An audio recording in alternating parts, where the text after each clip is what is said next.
Hi, it's David here with DG Sessions.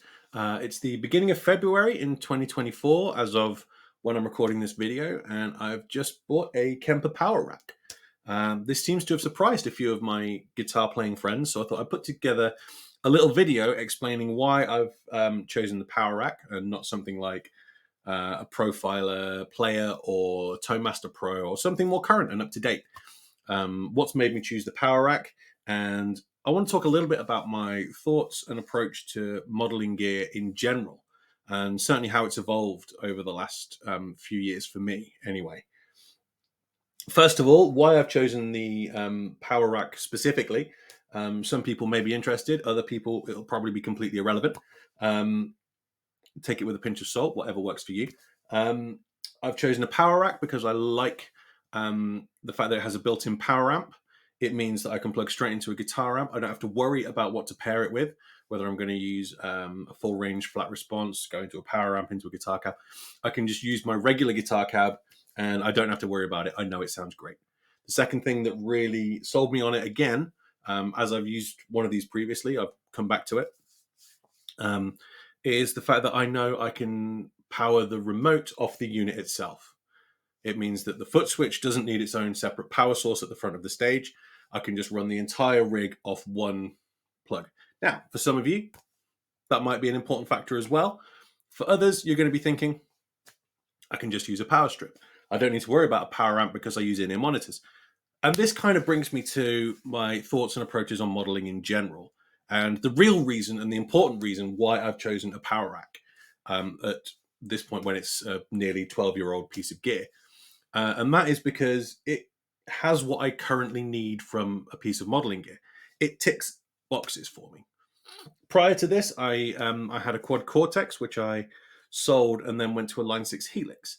Now, the reason that I sold the quad Cortex and went to the Helix was purely because I needed an expression pedal for a project I was working on. I was doing a musical theatre project, I needed volume swells, and I needed wah. And rather than buy a separate expression pedal for the quad Cortex, I thought it's going to be much more convenient for me to get something built in. So I sold the quad Cortex, bought a Helix. And I had the thought in the back of my mind that if I decide that I want to go back to the quad Cortex, I can just sell the Helix and then go back to the quad Cortex. And that was really eye-opening for me. This idea that I didn't need to choose one piece of gear or one brand and stick with it.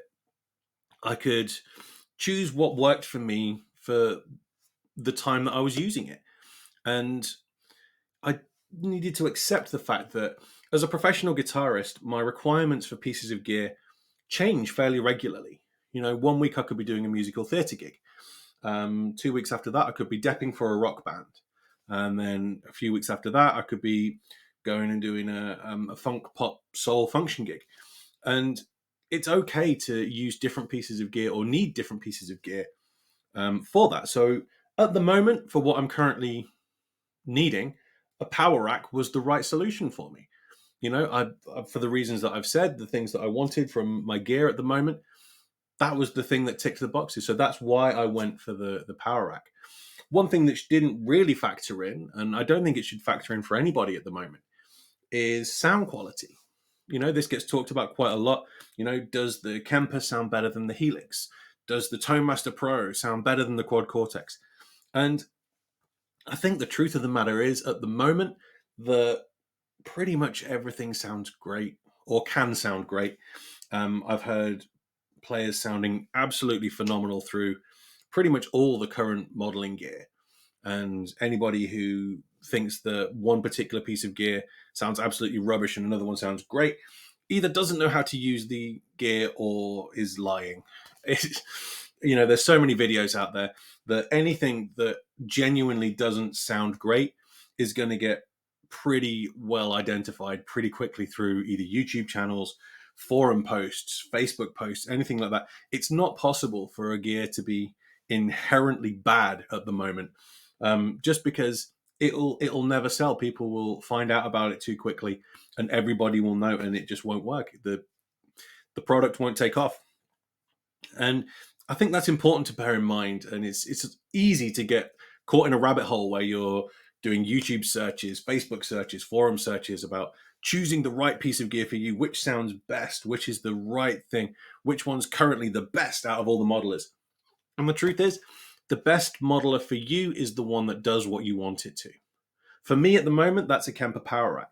That could change in 2 weeks. I might have a different gig and my needs from a piece of modeling gear may well change. They may well be completely different. I'll need to sell the power rack. I'll need to buy something else, but that is okay for me. I've accepted that, and I think that doing that is going to end up with better tone for me on the whole, and I'm going to be much happier with my rig, accepting the fact that my needs change.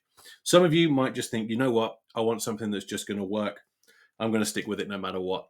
And in that case, just choose any of them, because they all sound great, and it's possible to get any of them to sound pretty much however you want them to nowadays, unless you're after some very specific features or specific effects or things like that, in which case your needs are different from mine, and you need to look up the specifications, work out the unit that does what you want it to, and there's your choice. Hopefully this has been a little bit helpful. If you have found this helpful in any way, shape, or form, please do hit the like and subscribe button. It really does help the channel. I'm trying to build this up to at least 500 subscribers before the end of the year. So if you can help me out with that, that would be absolutely fantastic. And I'll see you next time.